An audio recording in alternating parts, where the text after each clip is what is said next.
আসসালামু আলাইকুম। প্রিয় বাংলাদেশ, আশা করি সবাই ভালো আছেন। আমরা চারজন ঢাকা থেকে গিয়েছিলাম এই যে সীমান্ত বরাবর যশোরের বেনাপোলে। সেখানে হলো ভারত থেকে তারা তাদের যারা ভোটার তালিকা থেকে বাদ দিয়েছে তাদেরকে বাংলাদেশে পুশিন করার চেষ্টা চালাচ্ছিল। তো একটা পরিবারকে তারা হলো 3 দিন ধান ক্ষেতের মধ্যে বসিয়ে রাখে, বাংলাদেশেও অ্যাকসেপ্ট করতেছিল না। ভারত তাদেরকে হলো কাঁটাতার ঠেলে বাংলাদেশে পাঠিয়ে রাখে। তো বাংলাদেশের সীমান্ত ব্যবস্থা দুর্বল, সীমান্ত হত্যা এবং এই যে পুশিন করে প্রায় 30 লক্ষ লোককে এবং তাদের ফ্যামিলি সহ বাংলাদেশে তারা পাঠানোর চেষ্টা করছে, যেটা হলো আমাদের পুরো সার্বভৌমত্বের জন্য হুমকি।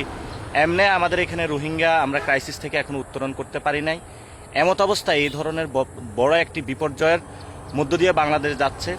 এজন্য হলো আমরা ছুটে গেলাম সেই যশোরের বেনাপোল সীমান্তে। সেখানে আমাদের জুয়েলও ছিল, খালেদ সাইফুল্লাহ জুয়েলও ছিল, আরও অনেকে ছাত্রশক্তি, যুবশক্তি, এলাকাবাসী প্রায় 1000-2 নেতাকর্মী ছিল।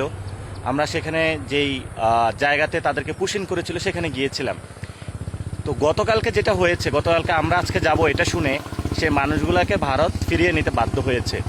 এবং এলাকাবাসীর সাথে আমরা কথা বলেছি, তাদেরকে স্লোগান শিখিয়েছি যাতে হলো সীমান্তে কোনো নাগরিককে হত্যা করলে তারা লাশ নিয়ে মিছিল করে, ঐক্যবদ্ধভাবে দাঁড়ায়, বিজিবিরা কীভাবে আমরা শক্তিশালী করতে হয় এই কথাগুলো বলেছি।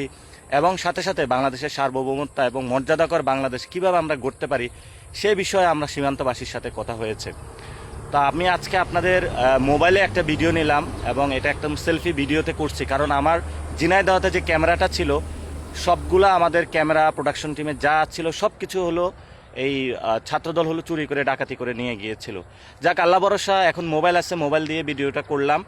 তো আশা করি যে আমরা সেখানে যখন আমাদের প্রোগ্রাম শেষ করেছি, প্রোগ্রাম শেষ করে রওনা দিলাম, একটু পরে আসার পরে আমাদের গাড়িতে হলো ইট পাটকেল নিক্ষেপ করা শুরু হয়। আমাদের পুরো পিছনে সব গ্লাস ভেঙে যায়।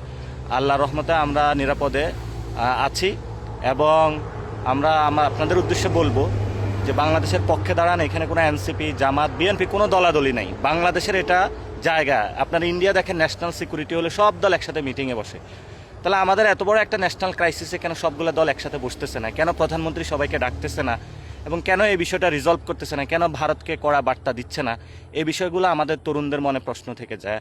তা আমরা তরুণরা বাংলাদেশে ঐক্যবদ্ধ, বাংলাদেশের 18 কোটি মানুষ যারা ডায়াসপোরাতে, আমাদের যতদিন শরীরে রক্ত থাকবে ততদিন আমরা ইনশাল্লাহ সীমান্ত রক্ষা করে যাব।